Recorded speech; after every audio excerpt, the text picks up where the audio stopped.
Sir sir আপনি আমার বন্ধুকে ছাইড়া দেন স্যার। আমার বন্ধু নির্দোষ, সে কোনো দোষ করে নাই। ওই মেয়ে যা বলছে স্যার সবই মিথ্যা কথা, সব বানোয়াট কথা স্যার। আপনি আমার বন্ধুকে ছাইড়া দেন স্যার। স্যার ও সব ঠিক কথা স্যার। আমার বন্ধু কিডন্যাপ করার মতো বলাই না। আপনি দেখেন কত মাসুম চেহারা, কত ভালো ছিল স্যার। আপনি ওরা ছেড়ে দেন স্যার।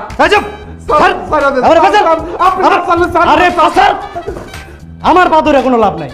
যে মেয়ে ওর বিরুদ্ধে অভিযোগ করে গেছে সেই মেয়ে এসে অভিযোগ না তোলা পর্যন্ত আমরা কিছুই করতে পারবো না।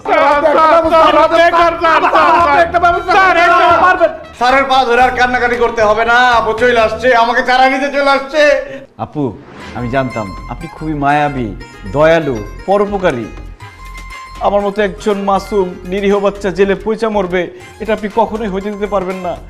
আমাকে ছাড়াই নিবেনি আপনি, আমি জানি। ধন্যবাদ আপু। স্যার তালাটা খুলে দেন। আমি তোকে এখানে ছাড়া নিতে আসি নাই, আমি এখানে আসছি তোকে খুব। আপনি কি করেন? আপনি ওরা খুন করতে যাচ্ছেন কেন? স্যার তার জন্য আমার এত বছরের বয়ফ্রেন্ড আমার সাথে ব্রেকআপ করে চলে গেছে স্যার।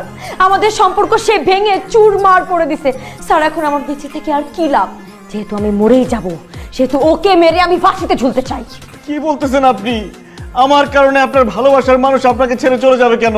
আমি তো তার কাছে গিয়ে উল্টাপাল্টা কিছুই বলি নাই। কারণ কালকে তুই আমাকে তুলে নিয়ে গিয়ে আমার ইজ্জত নষ্ট করতিস, সেই জন্য। আল্লাহ কত বড় মিথ্যা কথা! আমি নাকি তার ইজ্জত সম্মান সব নষ্ট করছি? স্যার বিশ্বাস করেন, চাঁদের কলঙ্ক থাকতে পারে কিন্তু রাজের কোনো কলঙ্ক নাই। ওরে দেখেই তো আমার পছন্দ হয় নাই, ওর ইজ্জত নষ্ট করবো কি? ওর তো আমার ছুঁয়ে দেখতে ইচ্ছা করে না। এই মেয়ে যে অভিযোগ বলতেছে, যে কথা বলতেছে সবকিছু মিথ্যা বানোয়াট, তার সাজানো নাটক। স্যার আপনি বলেন আমি কি একজন অভিনেত্রী? আমি কেন নাটক করব? আর স্যার একটা মেয়ে কি কখনো তার ইজ্জত নিয়ে মিথ্যা কথা বলতে পারে স্যার? সে আমার ইজ্জত নষ্ট করছে, সেই জন্য আমার ভালোবাসার মানুষ আমাকে ছেড়ে চলে গেছে স্যার। এখন আপনি বলেন এই সমাজ, এই এলাকার মানুষ, এই পাড়া মহল্লার মানুষ কি আমাকে অ্যাকসেপ্ট করবে স্যার?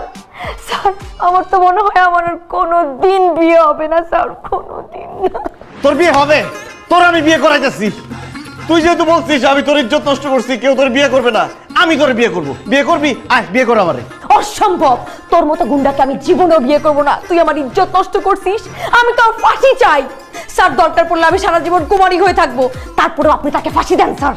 সে যাতে আর কোনোদিন কোনো মেয়ের ইজ্জত নষ্ট না করতে পারে, কোনো মেয়ের সর্বনাশ না করতে পারে স্যার। আমি তার ফাঁসি চাই স্যার, ফাঁসি চাই। থামেন। তুই নারীর ইজ্জত নিয়ে সিনেমিনি খেলিস না? এইবার তুই বুঝবি নারী নির্যাতন মামলা কি জিনিস। ম্যাডাম আপনি এসে শুধু ওর নামে একটা লিখিত অভিযোগ দিয়ে যান, পরেরটা আমরা দেখতেছি। আসুন। বন্ধুরে, এই মেয়ে যদি তোর বিরুদ্ধে ধর্ষণের মামলা করে তাহলে তো তোর আজীবন ধরে এই জেলখানার ভিতরে পয়সা